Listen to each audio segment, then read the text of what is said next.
win today, they know they have the home court back. The next 3 days would be a lot more relaxing. But there's a lot of people in this building right now that's going to make that very difficult for them to do. Shaquille O'Neal and Dikembe Mutombo on the opening tip, controlled by Tyrone Hill. And in talking with Larry Brown earlier, he'd like to see more from Tyrone Hill. Iverson on the step back. And it's slapped out of bounds. Bryant tried to save it, but he stepped out. It will be 76er ball. The 76ers during the regular season, 29-12 here at home. A season that saw them go 56-26 on top of the East, the #1 seed, and fell off the last 2 months of the season. A host of injuries hitting the Sixers. Different story for the Lakers, who came on strong following the All-Star break and just a so-so first half. Here's Aaron McKee. And Rick Fox will take it to the offense for the first time for the Lakers. Derek Fisher, Kobe Bryant in the backcourt, Shaquille O'Neal, Horace Grant, and Rick Fox up front. Let's see if they go in early to Shaq to try to get him involved here on the road. Normally it's been Shaq taking a back seat to that man right there, Kobe, on the road, as Kobe takes the first shot. And Kobe Bryant has, as he discussed with Jim Gray just prior to the game, been very successful away from home. Horace Grant wide open. Back comes Aaron McKee.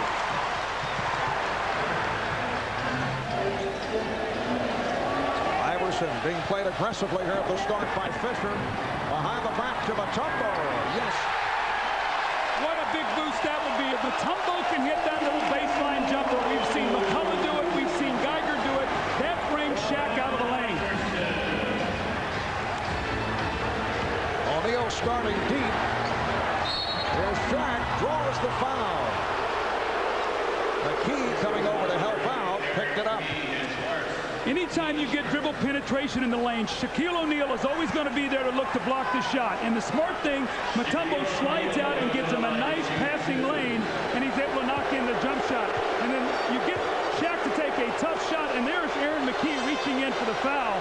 Be interesting here to see how Shaq gets started on the road shooting his free throws. That could be very, very important come the fourth quarter.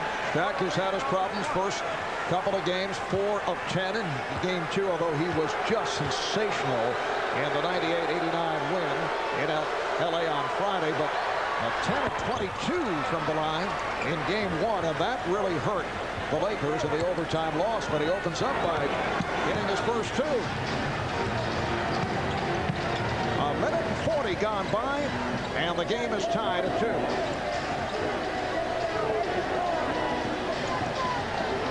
Iverson leaving his way. Iverson able to penetrate. How did he do that?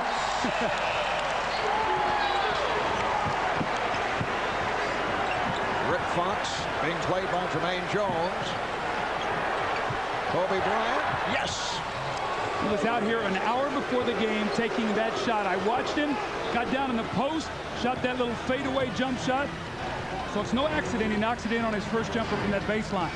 Kobe Bryant grew up in the suburbs about 15 minutes away from downtown Philadelphia. Iverson.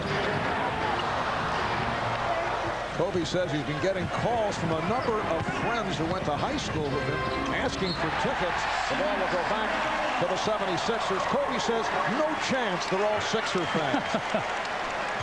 Little unforced error there by Derek Fisher. He took his eye off the ball. The ball just goes out of bounds. And those are the kind of turnovers that the Lakers do not want to commit. Iverson getting to the offense early. Another assist for Iverson. Mutombo with his second field goal. The game plan is keep Iverson going to his left. Oh, he's so quick. He can still get back to the right. Here's Grant. Mutombo on the box out. Now, Horace Grant has had a tough time finishing shots in this series, Mark. Little stutter step by Iverson. Tyrone Hill posting. And the tip by Mutombo. Dikembe off to a great start 6 of the first 8 points. He has an offensive rebound, a dunk, a little jump shot, so he's mixing his game up really well here in this first period. Shaq able to get terrific position. Just impossible to stop when he's that deep. Well, when he shoots his free throws well, he is more patient down there. If he doesn't shoot his free throws well, he gets a little anxious sometimes. Quick shoots it so he doesn't get fouled. Iverson. Allen Iverson taking advantage of the overplay by Derek Fisher, who whipped right by him. So the Sixers now lead 10-6. Last touch by Hill. Well, as Kobe drove, he actually ran into the back of Shaquille O'Neal, sort of knocked him off balance on that play. Larry Brown talked earlier to us today, Mark, you got a defensive rebound. On the road, you can't give the Lakers second shots. It will be Sixer ball. This has got to be so tough on Kobe Bryant. You know his competitive spirit, that he wants to make his mark early. Gets it low, you see the foot just slips out from underneath him. So Kobe has really got to channel his energy here the right way. More on defense right now than offense. Iverson. Allen Iverson getting good shot opportunities here at the start. Not the case in Game 2 on Friday. Larry Brown telling us he was not looking for screens. O'Neal with a beautiful jumper from just inside the free throw strike. Well, Shaq's off to a great start also. A couple jump hooks, or a jump hook, a jump shot, and 2 free throws. 6 points for Shaq. And the Sixers up by 2. Just underway. Game 3 of this NBA Final Series. And a foul. And it's Salvatore calling it on Shaquille O'Neal. Now, one of the things, Shaquille has a tendency sometimes to get a little bit frustrated on the road with fouls. He gets the ball in the lane, a little turn over that right shoulder. Really doesn't shoot it, just sort of squirts it up there. Now here is the foul as Dikembe comes across with that sweeping hook. Shaq gets the foul. And again, Marv, when Jim Gray was talking to Phil Jackson before the game, he said, there's one thing I'm concerned about with Shaq. If he gets some fouls, or if he gets a couple 3 seconds calls, that he doesn't allow that to frustrate him. He has a tendency sometimes on the road for that to happen.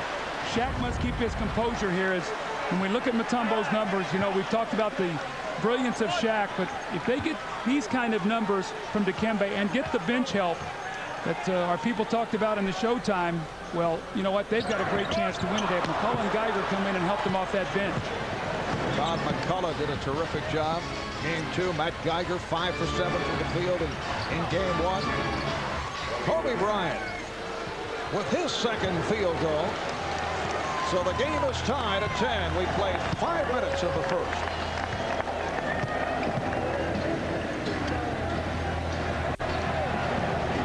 Dane Jones has been quiet. Mutombo. And Shaq looking to lead the break. Here's McKee back. Shaq takes all the way. Shaq lost the rebound. Well, we saw Shaq lead the break successfully back in Game 1. Here's Iverson. Rebound Grant. When do you see a guy run the floor at 7-1 that effectively? I have never seen it. I also saw Aaron McKee get really smart and get out of his way and not take the charge. He was back there, and as courageous as he is, he said, you know what, I don't think I'm ready to quite take this charge yet. Normally when Shaq gets in the middle, he likes to pass. Here he's going 1-on-3. There's Aaron McKee sort of backs away. The impressive thing about that, the second effort to almost get the basketball back, but these are the kind of plays the Sixers thrive on. Allen Iverson was up shooting a jump shot before we could blink. Shaquille O'Neal now 3 for 3 at the line. He was fouled by Tyrone Hill. So the good start by Shaq, and the Lakers lead by 1.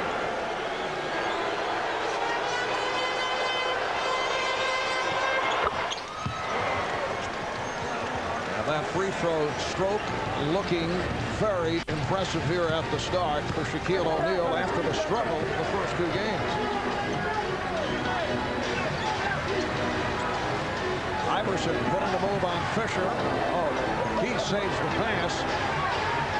Shot clock down to 5. Iverson. Yes.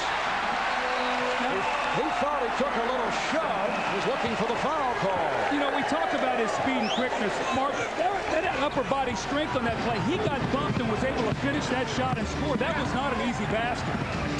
The game is tied at 12. Iverson with 6 points on 3 of 7 shooting. Beautiful pass from Shaq, and Fox gets the roll. Shaquille O'Neal, a splendid passer. In fact, in game 2, 9 assists for Shaq. Well, Larry Brown cannot be happy about that. He's going to take a timeout. But how many times, Marv, in the first 2 games have we seen the ball go in the post and Shaq make a great pass? First of all, we'll talk about Allen Iverson. Remember now, they want him to go left. They want to push him left. Well, he still gets there, splits the defense, gets a little bump there, gathers himself. The important thing, he squares his shoulder to the target and knocks it down. Now, this is what Shaq does well. The defense turns their back. Jermaine Jones does not see the cutter. The soft little pass there from Shaq. 9 assists in game 2. He's off to a great start here today.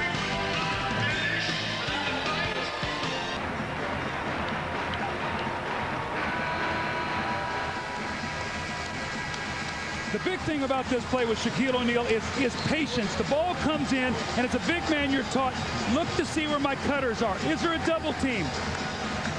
With that said, now look at Jermaine Jones right there. He's got his head turned. So Rick Fox cuts right behind his vision. Shaquille O'Neal gives him a great pass, but where's the weak side help? Tyrone Hill should have been over there stepping up to give some help. So combination of a great pass, a defender losing sight of his man, and then no weak side help, and the Lakers took advantage of it. Both teams remain the same following the timeout. Lakers 14, 76ers 12, 5:20 remaining. In this first quarter, McKee thought that he had Jones going the other way.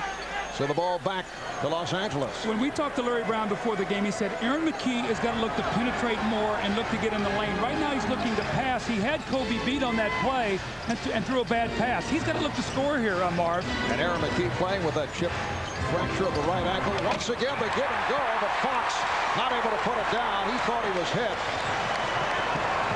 Now McKee back for Iverson. Fox picks him up on the switch. Fox doing a good job defensively, makes Iverson give it up. Here's Jones for 3. Jermaine Jones from downtown. Jermaine Jones in the starting lineup due to the injury that was suffered by George Lynch. But he's been very quiet the first 2 games. Here's Fisher firing. So Derek Fisher getting the pick. Able to come right back, and the Lakers lead by 1.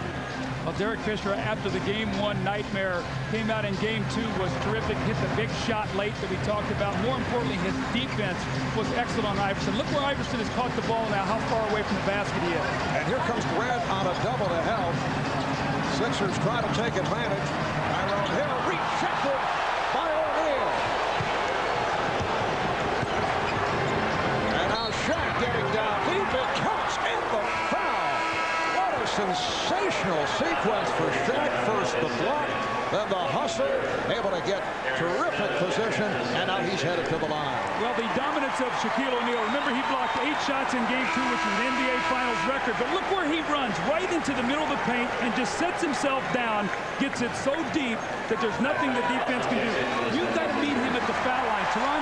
Tyrone Hill ran right beside him. Mark, you got to bump him. You got to start trying to slow him down. You get him that deep in the lane, you can't guard him. Hill picked up the foul a second. He will sit. Matt Geiger hearing it from the crowd. Matt, not one of the more popular athletes here in the city of Philadelphia this season. Hit by a number of injuries. Could be a lane violation. Let's see. Danny Crawford blowing the whistle. Yes. Matt Geiger stepped in. Shaq will get another opportunity. Now, all these things add up. You play a close game, you can't give a team extra opportunities. Matt Geiger comes right in the game and makes a mistake. That's why the Sixer fans get down on him. Now, if he hits 5 jumpers like he did in game 1, they'll be the first one to cheer him. But he's got to perform here. They need him, especially with Tyrone Hill playing so poorly right now, Mark. So the Lakers now lead by 3. Eric Snow has also checked in for the first time, being guarded by Kobe. And Larry Brown going with the 3-guard set with McKee, Iverson, and Snow. Shot clock is down to 4. Geiger with 1 out of 24, lost it to Bryant. Here's Kobe going at Snow. And back come the Sixers.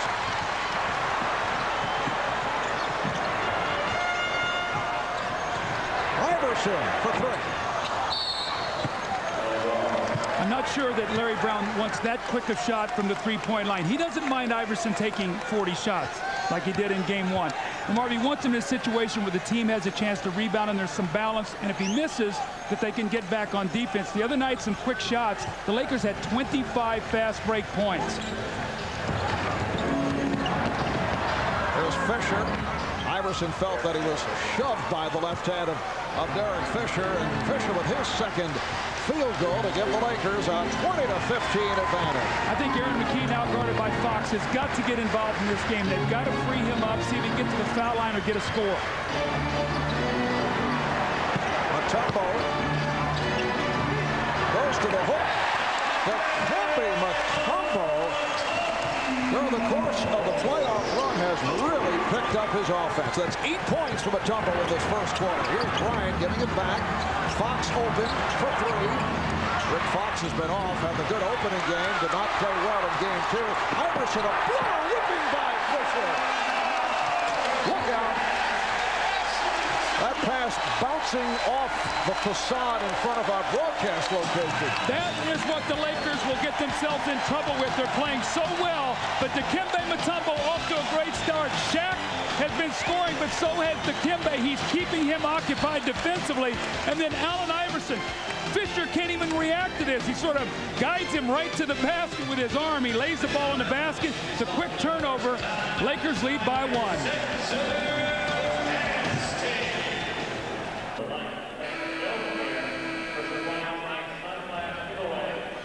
Welcome back to Philadelphia. Marv Albert, Doug Collins, 2:33 to go in the first quarter. The Lakers up by the score of 20-19. Well, championship teams close out quarters well. And in game two, this is what got the Sixers in trouble. We know about the missed free throws, but look how the Lakers closed out every quarter. They beat them at the end of every period, which really proved faithful for the 76ers at the end of the game. In that timeout, Phil Jackson was talking to his team. He said, we've got to close out this quarter. It's 20-19, 2:33 to go. Let's see how the Sixers do here today, Marv. And it is Philadelphia ball off the turnover by the Lakers. Matt Geiger will throw in.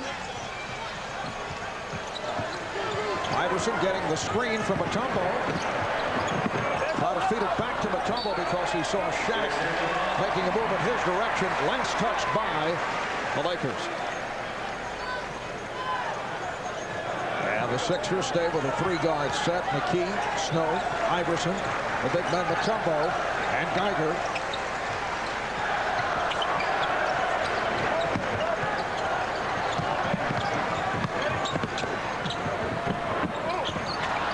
Clock at 5 as it's recovered by Snow. Here's Geiger. Matt Geiger usually likes to go glass from that angle. Has the excellent touch. And Geiger hits on his first attack. Early in the year, he would have caught that ball, fumbled it, felt all kind of pressure. Goes to L.A., makes a couple shots, comes home. He's got some confidence. Lakers up by, or rather, Sixers up by 1, and a foul is called. Wow, Shaquille just turned and blasted into Mutombo. Larry Brown saying that's got to be a foul. You can't dislodge. Let's watch Mutombo now. Watch as Shaq turns here right there. You cannot allow the big man to get his arm up. If he gets that arm up and dislodges, you've got to call an offensive foul. There's no way Dikembe can hold his position there. Actually, Shaq got his elbow almost up into his throat. Instead of foul on Geiger, Shaq has had the touch. 5 for 6 at the line. Remember back in game 1, 10 of 22 from the foul line for Shaquille O'Neal, 4 for 10 on Friday night. I think Shaq is the toughest guy in the NBA, the referee. And what I mean by that, Marv, he's so big and he's so strong. What is incidental contact in a normal move, and when is he getting an advantage? I think it's almost virtually impossible to tell. Well, that goes both ways. Here's Mutombo. Rebounded by O'Neal, because you talk to Shaq, and he feels, and justifiably so, that people take shots at him because he's so big. Sometimes there is a perception that, hey, that's not a foul. He does get hammered. Fisher, and on the other hand, he gives out quite a bit. Oh, yeah. Look out, Fox able to knock it away from Iverson, coming from the blind side, but it will be Sixer ball. It is so noisy in here. Iverson cannot hear the defense coming in behind him. You've got to be yelling You got a man coming in from behind you, so you protect the basketball. But I don't even think that if the Sixers could yell that loud right now that he could hear them. Minute 20 remaining in this first quarter. Again, Mutombo sets the pick. Iverson. Yes. Good job by Mutombo. This guy has to work so hard for every shot. That's why he needs layups and free throws. Marby's taking 10 shots in this period. He's had to work for every one of them. 10 points, 3 assists for Iverson. Geiger called for the foul. That will put Fisher at the line. The Lakers are going to force Iverson to his left. You see just a little bump there by Mutombo as he frees up Iverson to shoot that jump shot. And then here's the foul. Once again, that dribble penetration. When you get in the lane there, you get yourself in trouble. And Matt Geiger reached in and fouled Derek Fisher, who will go to the line for 2. Derek Fisher, a guy who's made it back from that stress fracture in his right foot, played only 20 games in the regular season and has played exceptionally well in the playoff run. He said just a couple of weeks ago, one point he was close to writing off the entire season. Said he was getting frustrated. He was one day away from deciding to sit out the rest of the year before he started to make his way back with 20 games left. Fox with the steal. Overthrows. Bryant with the save. No, he stepped out. Stepped out of bounds. Well, Phil Jackson very unhappy with Rick Fox. At home, Marv, you can take a few chances. On the road, ball possession is so vital. The risk reward in that pass is not there. Fox has got to hold that back and they can get another shot. The game is tied at 23. 35 seconds left. First quarter. Mutombo. And it's a 3-second violation. The Shaq is so big, you can't dislodge him. Dikembe cannot get his shoulder in him and move him. What happens is Shaq actually knocks him off balance. He loses control of his footwork there and just used up the 3 seconds in the lane. Each team with 4 turnovers. 4-second differential between the game clock and the shot clock. Here's the double on O'Neal. 5 on the 24. Down to 3, 2. O'Neal. It counts. Just did. Now wait a moment. The outside official, Bob Delaney, calling Bennett Salvatore, Dan Crawford over. The initial indication was yes, it was good. That call made by Dan Crawford, who had the angle to our right. You can hear the reaction from individual fans sitting behind our broadcast location. And it appears that the basket does count with 2 8/10 seconds remaining in the first quarter. Marv, let's see if it did count. Then they'll probably have to reset some time on the clock. So they'll go back to see what the differential is to see if they lost some time. So it'll go to 5-5. So that's the discussion there, that he did score, and now they get 2 7/10 more on the clock. All right, here's Snow hustling down and draws the foul. It's a foul to give. So 2 2/10 seconds remaining in the quarter. Well, Larry Brown's still very upset at referee Bob Delaney, feeling that shot should not have counted. He's got to put that behind him right now, though. His team needs him. They got a chance here to get a score at the end of the quarter, and if they do, they'll be tied at the end of 1. This is a big possession here for them, given the momentum going into the quarter. Geiger, yes! Matt Geiger had a buzzer basket at the half in game